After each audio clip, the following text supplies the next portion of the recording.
Hey everyone, ever felt like someone dumped their tough job on you? They passed the buck. This phrase means avoiding responsibility, but what does it have to do with gambling and knives?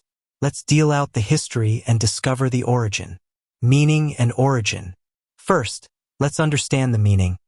To pass the buck means to shift responsibility or blame to another person, especially for a difficult, dangerous, or unpleasant task. It is synonymous with evading accountability. The origin of this phrase is literal and comes directly from 19th century American poker games. The dealer's marker. In poker, players would often take turns being the dealer, the person who distributes the cards, which carried a certain amount of responsibility.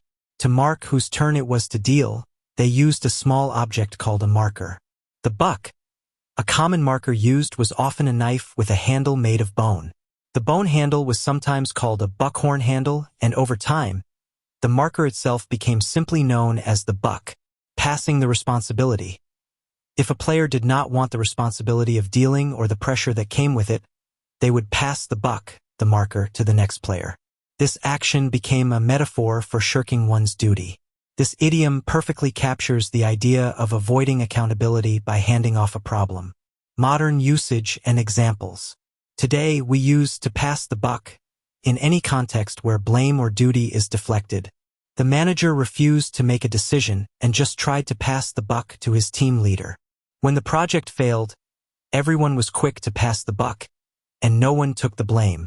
The president stated clearly, "The buck stops here," meaning he would not pass the buck to anyone else. Conclusion.